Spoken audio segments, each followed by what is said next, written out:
Bien, ahora sí. Estamos hablando de los sueños. Entonces decía Sigmund Freud que sí, existía gran información en el inconsciente y que las personas no podían tener fácil acceso a esa parte. La forma más segura de hacerlo es precisamente a través de los sueños, donde hay un sueño manifiesto, que es lo que recordamos.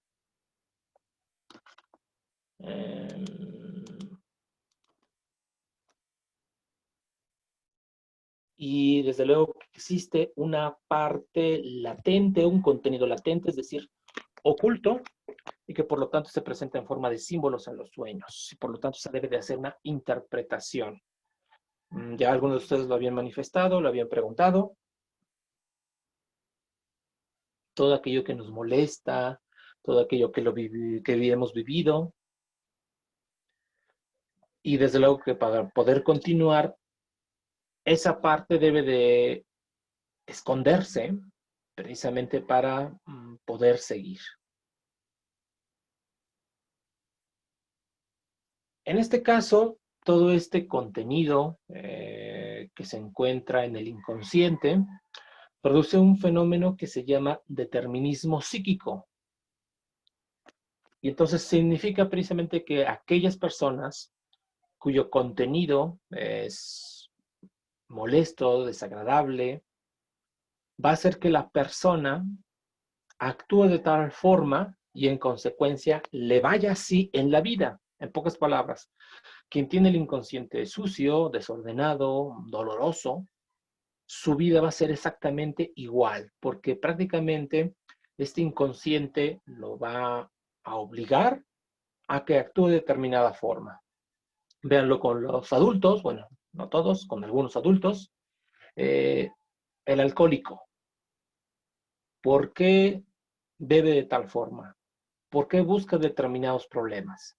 Porque en este caso, utilizando el psicoanálisis, todo lo que está en el inconsciente lo va a impulsar, a mover, precisamente para que actúe de tal forma, que siempre esté buscando, en este caso, el alcohol.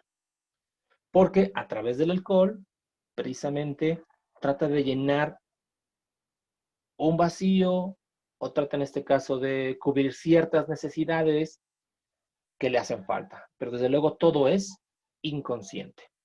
Vamos con otro caso que por lo regular tienen los adultos, problemas con la pareja. Entonces, está casado, aparentemente tiene una buena relación, pero siempre está buscando, en este caso, otras personas para satisfacerse. Entonces, los infieles, tanto en hombres como mujeres, ya no hay ninguna diferencia. Entonces, buscan, en este caso, otras parejas y realmente sienten una compulsión por hacerlo. Entonces, la explicación de eso se encuentra precisamente en el inconsciente. Pero desde luego que también hay casos y estilos de vida diferentes, incluso podríamos llamarlo favorables, con aquellas personas que siempre están trabajando, siempre están tratando de hacer algo nuevo, algo diferente, pues esa energía precisamente proviene del inconsciente. Aquel artista que ya sacó un disco, por ejemplo, una pintura, ya grabó un corto, y entonces siente la necesidad de volverlo a hacer y hacerlo mucho mejor. Pues toda esa energía creativa pues también proviene precisamente del inconsciente. En este caso del determinismo, como lo están viendo en pantalla, se crea una especie de ley causa-efecto. Entonces, todas las causas las vamos a encontrar en el inconsciente y el efecto sería precisamente la conducta manifiesta, los pensamientos y los sentimientos. Pero recuerden, todo es a nivel inconsciente. Ahí se los presento prácticamente con dibujitos, con imágenes. Entonces, todo lo que tenemos en el interior va a determinar cómo nos manifestemos en el exterior.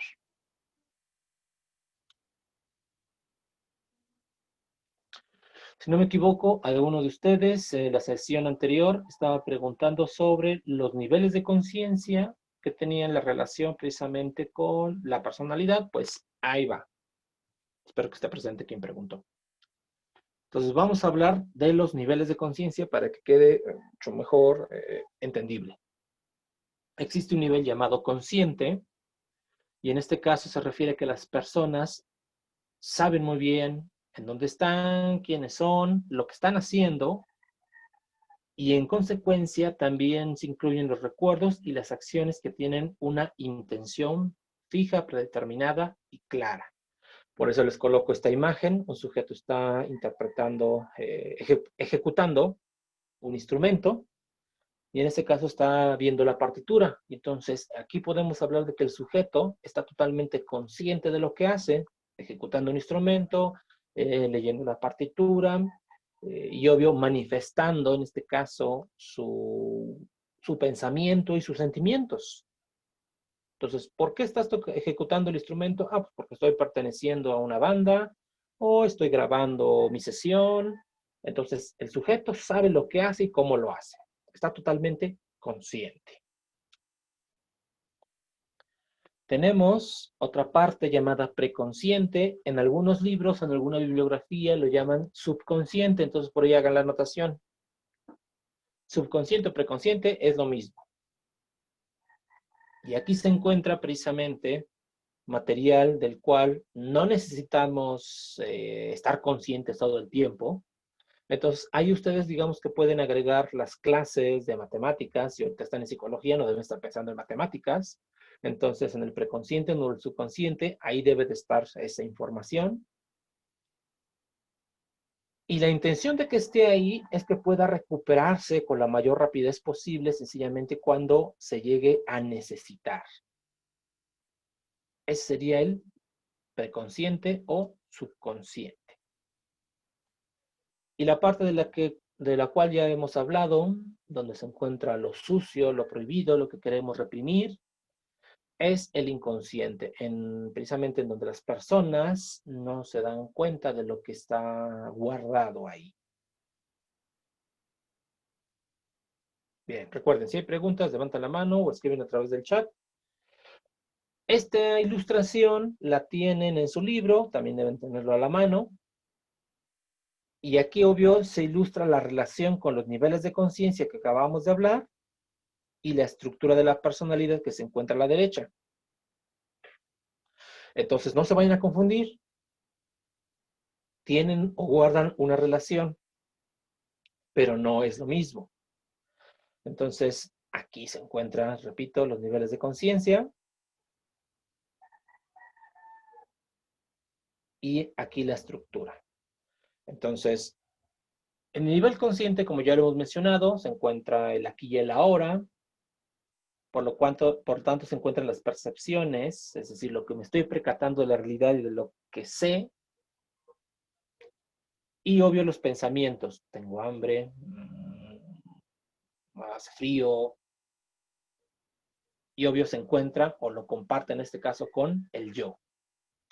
En el preconsciente o subconsciente se encuentran los recuerdos, como ya lo hemos mencionado, y desde luego todo el conocimiento almacenado que se debe tener a la mano precisamente para poder subsistir y sobrevivir. Aquí, digamos, en este nivel se encuentra algo llamado el super yo. Ahorita vamos a hablar acerca de él. Y en el nivel inconsciente, donde es compartido por el ello, aquí se encuentran los temores, los motivos violentos, las urgencias inmorales, necesidades egoístas, deseos sexuales inaceptables, experiencias vergonzosas, etcétera, etcétera, etcétera, etcétera. Entonces hoy ahí vemos precisamente la relación entre los niveles y en este caso la estructura de la personalidad. Ahorita vamos a hablar precisamente eso, de la estructura de la personalidad. Valeria pregunta, ahorita que termine con esto, ¿puede regresar a esta? A la de otra. ¿Esta? Perfecto. Es obvio, pueden tomar nota, no hay ningún problema. Obvio, váyanme diciendo, ya sea a través del chat o levantan la mano para que eh, den cuenta en este caso, obvio, de los detalles que se presentan. Entonces, como lo están viendo, Nuestro libro es el libro base, pero desde luego que yo lo estoy agregando más información con otros. ¿Nos puede subir las demás clases? Ah, sí, sí, y las he grabado, pero como he tenido, digamos, clases con otros grupos, pues se me olvida en este caso subirlas, pero sí, ya las tengo grabadas. Entonces, ahorita que terminemos, voy a comenzar con ese proceso de subir las clases, pero desde luego, no se confíen, que las clases grabadas sean precisamente un apoyo. Estén leyendo continuamente, obvio, su libro base. Si hay dudas, es el momento, en este caso, obvio, de poderlas expresarlas para que precisamente queden grabadas y entonces solamente recurren a la explicación ya que estén a su disposición. Entonces, ahorita vamos a hablar de la estructura de la personalidad. Si se dan cuenta, yo estoy manejando otros conceptos, sencillamente porque en la diversa bibliografía, dependiendo del autor, de su formación, pues pueden ir precisamente alternando los conceptos. Entonces, el ello, mayor conocido también como el id, esta parte de la personalidad se rige bajo el principio del placer. ¿Qué significa? Que el ello o el id es aquella parte que va a querer satisfacer todas sus necesidades de forma rápida, pronta, sin pensar en el coste o costo, en este caso, que se necesita. Y obvio, coloco la imagen de un recién nacido porque sería prácticamente eso. Véanlo con los bebés. Cuando tienen ganas de dormir, sencillamente lo hacen y no se preocupan absolutamente por nada ni por nadie. Cuando tienen necesidad de comer, pues obvio, gritan, lloran, patalean y realmente quieren, en este caso, que se les alimente y no les importa el momento. Entonces, obvio, si hablamos del pecho materno, pues al bebé no le importa si su mamá está en un lugar público, sencillamente va a llorar y va a querer, obvio, que lo alimente. Y desde luego, cuando el bebé desea defecar, pues no le va a importar si tiene pañal o no, si lo están bañando o no, o sea, a él no le interesa, sencillamente satisface sus necesidades en cualquier momento, en cualquier lugar y a cualquier costo. Cuando las personas, obvio, van creciendo, llegan a este punto y se va formando en este caso el yo o el ego. Y se forma gracias, en este caso, al contacto que tenemos con el exterior, con el contacto obvio que tenemos con otras personas. Y esto nos permite, en este caso, diferenciarnos de mi persona y el resto de los demás. Coloco la imagen precisamente de un niño que sería más o menos de kinder, y es precisamente eso. Los niños, precisamente antes de ir a la escuela, pues prácticamente están conscientes de que los únicos niños son ellos. Por lo tanto, pueden hacer berrinche, pataletas, etcétera, etcétera, porque saben que son los únicos niños del hogar. Pero en este caso, su actitud cambia, su forma de pensar y de sentir cambia, en este caso, ya cuando está en contacto con otros niños. Y entonces se percata que hay otros seres humanos también con necesidades y que demandan también atención, y entonces se van autorregulando. En este caso, obvio, repito, por la conciencia que tienen o que van cobrando de que hay otros niños. Obvio, desde luego hay otros que parece que no cambian, entonces se siguen comportando prácticamente como bebés. Lloran, chillan, patalean, gritan, llamando la atención en este caso de la maestra. Y aquí hay algo curioso. En este caso, los profesores de preescolar se convierten en objetos sustitutos de lo que ocurre en el hogar. Y entonces, incluso esto es común. Los preescolares llaman a la maestra mamá, porque en este caso sustituye ese papel, ese rol de darles cuidado, protección y estar al pendiente, obvio, de sus demandas. Conforme, obvio, van creciendo los niños, van teniendo, obvio, contacto con otros, y se dan cuenta de que debe de regular aún más su comportamiento. Es en ese momento en que se forma el superyo o el superego. Y aquí es precisamente, se forma con el contacto, la influencia de otras personas en concreto, pero por lo regular estas deben ser mayores de edad, de poder y desde luego que tengan un carácter ya forjado o formado. Y les coloco la imagen de un adulto y de un varón, porque de acuerdo con la teoría psicoanalítica, el responsable en este caso de formar el superyo, de acuerdo con palabras y teoría de Sigmund Freud, es el padre. El padre en este caso de la persona. Entonces, decía Sigmund Freud que debe de existir unos roles muy definidos en la familia, y en este caso el padre es el responsable directo de la formación del superyo, tanto en los niños, y que desde luego esto se va a manifestar ya en la vida adulta. Entonces el superyo es aquel guardián moral que le dice a las personas, esto está bien, esto está mal, y obvio refleja en este caso el control, el autocontrol que deberíamos tener en este caso los adultos. Incluso ustedes, ya siendo adolescentes, ya deben de tener marcado y definido precisamente esa parte llamada superyo. Entonces, si recuerdan en este caso la analogía del iceberg, que es precisamente aquella montón de hielo, en donde solamente se ve una parte y hay cosas mucho mayores al fondo, que sería en este caso el inconsciente, podemos explicar en este caso de que todos nosotros constantemente vivimos en algo llamado conflicto intrapsíquico. ¿Qué significa? Que esas tres partes, esas tres estructuras de la personalidad, el ello, el yo y el superyo, no viven en este caso de forma pacífica y por lo tanto hay una lucha, una pugna, por eso se le llama conflicto. En este caso, estos tres tratan de tener el control de la persona. Y obvio, por eso les coloco esta imagen para tener una idea. Y lo vamos a utilizar, obvio, como una analogía. Entonces, obvio, tenemos a un hombre que tiene su pareja, es feliz, se llevan muy bien, se comunican, bla, bla, bla, bla. Pero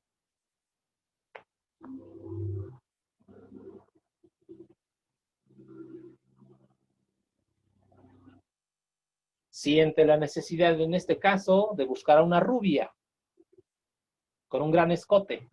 Siente la necesidad, pero no puede explicar el por qué. Porque si se le preguntara si es actualmente feliz con su pareja, pues él diría que sí, que se comunica muy bien, que la ama, bla, bla, bla, bla, bla, pero realmente siente atracción hacia otras personas. Entonces, aquí podemos ver precisamente que existe un conflicto. ¿Qué le dice su yo? Pues actualmente estoy bien con mi pareja, nos llevamos bien, vamos a casarnos o ya estamos casados. Pero ¿qué le dice en este caso su ello? Fíjate, la rubia está muy bien, salgan, al fin y al cabo no te vas a casar con ella, ya estás casado con otra persona, y entonces el ello prácticamente lo está molestando. Hazle caso, invítala a salir. ¿Y qué le diría su super yo? No, suéltale la mano, tú ya estás con otra persona, eso no está bien, te van a cachar. Y entonces el sujeto, dentro de su interior, vive precisamente, obvio, en un conflicto. Y obvio, como ustedes ya lo pueden suponer, hay personas, en este caso, obvio, las que podemos considerar como moralistas o que tienen una fuerte convicción. En este caso, predomina el superyo y por lo tanto actúan de una forma aceptable ante la sociedad y desde luego no viven en este caso en constante conflicto entre lo que debe y lo que no debe de hacer. Eso es. Ahorita vamos a hablar de la ansiedad. En este caso, para el psicoanálisis y obvio también, obvio, para la psicología, más que por una enfermedad o bla, bla, bla, bla, bla, se le considera en este caso como una señal. Entonces, una persona que sufre de ansiedad, no es importante que tenga ansiedad, sino es importante qué es lo que origina en este caso la ansiedad.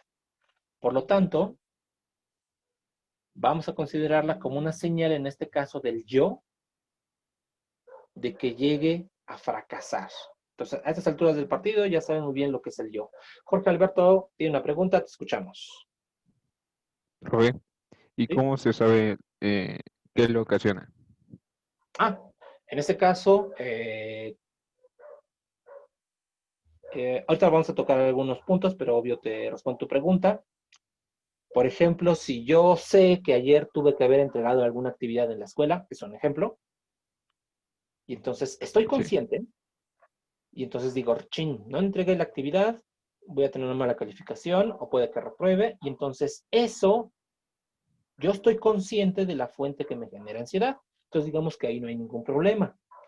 Pero en este caso, si existe algo en el inconsciente que genera esa ansiedad, pues desde luego que yo no voy a estar consciente de esa situación y por lo tanto todo mi comportamiento y toda mi conducta va a estar orientada para tratar de hacerme sentir bien, pero yo no sé la fuente. Y en consecuencia, todo lo que haga van a ser esfuerzos frustrados. Hace un rato mencionábamos a la persona al alcohólico. Entonces, posiblemente en el inconsciente se encuentra la causa de su ansiedad, pero como está tan guardada, el sujeto no se da cuenta y en consecuencia es un adicto. Entonces, repito, si la fuente es consciente, no hay ningún problema, se actúa en consecuencia y se acabó, no hay problema.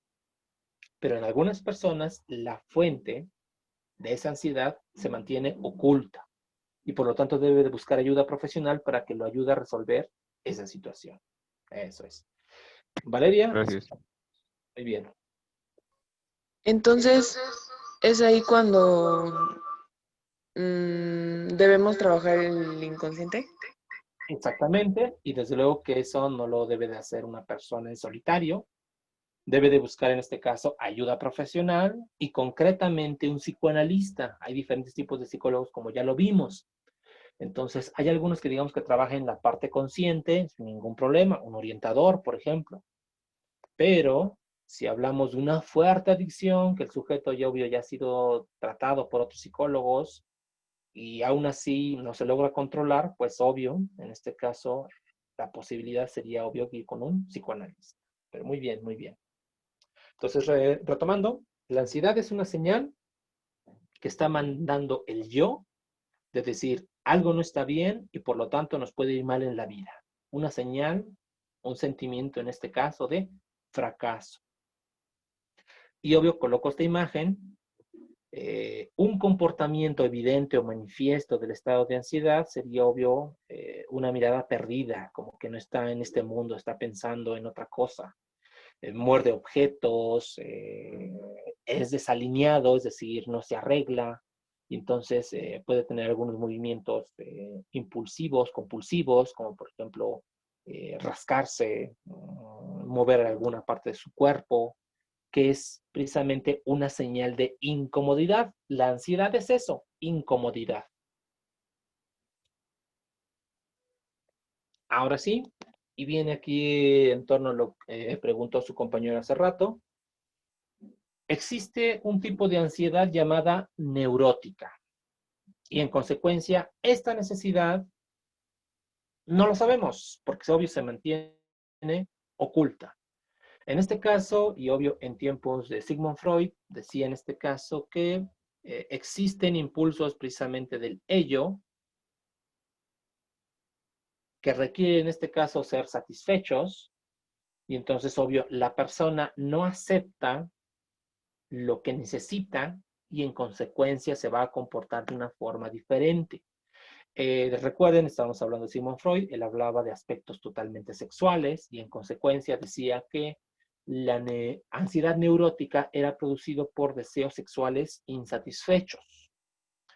¿Y por qué no podemos decirlo? En la realidad y actualmente sí se puede llegar a dar casos todavía. Vémoslo con una persona que no acepta sus preferencias sexuales, la homosexualidad. No lo acepta. porque a lo mejor la familia puede ejercer presión, o bien el medio en el que vive ve de mala forma, en este caso, a la homosexualidad. Vamos a verlo con esta imagen, con esta representación. Imagínense por un momento que esta mujer siente preferencia precisamente por las mujeres. Y entonces, obvio, como ha vivido hipotéticamente en un hogar católico, en donde le han inculcado desde niña que cuando crezca debe de casarse y tener hijos, tener un hombre, pues desde luego que ahí precisamente causa un conflicto intrapsíquico, como ya lo hemos visto. Y entonces, parte de su yo le dice, estamos mal, necesitamos algo y no sabemos qué. Y eso hace que se comporte precisamente de una forma diferente, distraída, enojada, intolerante, y entonces por un momento ve a las chicas y entonces le dice una parte, esto no está bien, esto es anormal, y entonces no sabe cómo actuar, cómo comportarse, y en consecuencia se siente mal. Podemos en este caso presumir que la ansiedad que sufre es de tipo neurótica. Eso es, creo que todo quedó claro. Pues continuamos. Hay otro tipo de ansiedad, la ansiedad moral. Y esta es producida en este caso por una parte en específico llamada superyo. Y es la parte en este caso responsable de que las personas experimenten el sentimiento de culpa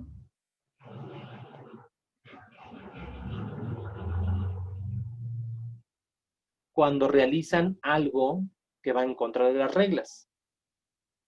Entonces, imagínense por un momento que ya estamos en clases presenciales, ya va a comenzar la clase de psicología, entonces no falta el que sonsaca.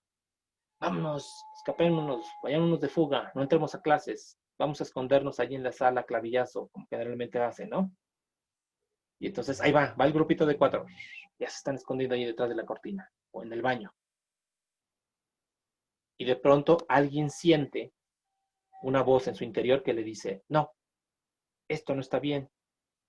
Hay cámaras, nos pueden ver, además pasan lista, nos van a quitar derecho al examen, y entonces su super yo, en este caso, comienza a trabajar y comienza a decirle a la persona que lo que está haciendo no es lo correcto. En este caso, si el nivel de ansiedad aumenta de forma dramática, y obvio, esa es su labor, va a hacer que la persona desista de las cosas que está haciendo mal. Y en consecuencia, una persona de ese grupito va a decir, no, regresa al salón de clases. Y entonces, obvio, lo va a obligar a hacer lo que considera correcto. Lo que considera, repito, correcto. Esa es precisamente la ansiedad moral. Profe, espere. Perdón, usted. Mm,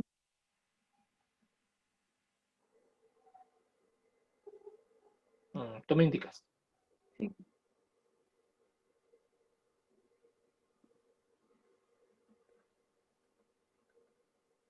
Ya, profe, gracias. Y por último tenemos una ansiedad que es bastante útil y desde luego que todas las hemos experimentado. Algunos han estado conscientes de ella, otros no. Ahorita que la explique, ustedes obvio revisen en sus recuerdos cuándo es que ha funcionado. Se le llama la ansiedad de la realidad. Y esta sirve en este caso para poder adaptarnos al mundo exterior y obvio sus consecuentes amenazas o peligros. Entonces, imagínense obvio que se suben al transporte colectivo, lo tienen que hacer, y de pronto ven a un sujeto mal vestido y que de pronto se está fijando en las pertenencias, en el reloj celular de otras personas.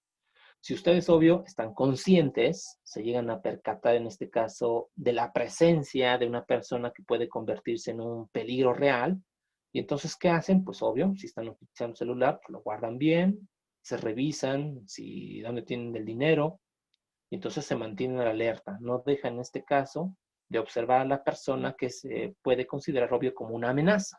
Eso obvio es un ejemplo de la realidad, perdón, de la ansiedad de la realidad. Otro, como lo están viendo en pantalla, tiene que ver precisamente con, tienen miedo de que les ocurra algo y por lo tanto son cautos al cruzar la calle o bien al conducir, porque saben muy bien que podrían sufrir un accidente si es que cometen algún descuido. Desde luego que hay personas que no están conscientes de esta ansiedad de la realidad, se creen Superman, todos poderosos o invencibles, y se suben al auto estando ebrios, cruzan la calle sin fijarse. Ah, es que me deben de respetar como peatón. Pues no, no, no, no. O ¿por qué me reprobó, maestro? Si yo siempre estoy en su clase y yo siempre entrego sus actividades. Pues resulta que no. Tu ansiedad de la realidad no funcionó y no revisaste tu classroom y te diste cuenta de que hay muchas actividades que no entregaste. Entonces, les invito a que su ansiedad de la realidad funcione y funcione muy bien. Eso es. Aquí, obvio, les repito la imagen, ya en este caso para que encuentren el sentido y la lógica, tanto de los niveles de conciencia como la estructura de la personalidad y su respectivo contenido. Es el momento de que se... Ajá. ¿Dudas, Valeria? Sí. Profe, ¿me da chance de copiarlo? Sí, adelante. La ilustración, obvio, que tienen en su libro es un poco más sencilla, pero desde luego que hace referencia. Esta imagen la utilizó Sigmund Freud, llamándola precisamente la analogía del iceberg, precisamente comparando la estructura de la personalidad, los niveles de conciencia, precisamente con un iceberg, esos gigantescos trozos de hielo que van flotando por el mar. Y entonces tiene esta misma lógica. Si vemos algo flotando en el mar, pues solamente vamos a ver una pequeña porción, pero resulta que desde luego que debajo del nivel se va a encontrar la parte más grande y por lógica la más pesada, y es la parte que no podemos ver, y por lo tanto representa una amenaza para las embarcaciones, utilizando la analogía, pero en este caso, ¿cuál sería la parte peligrosa? Pues sencillamente nuestra inadaptación al medio.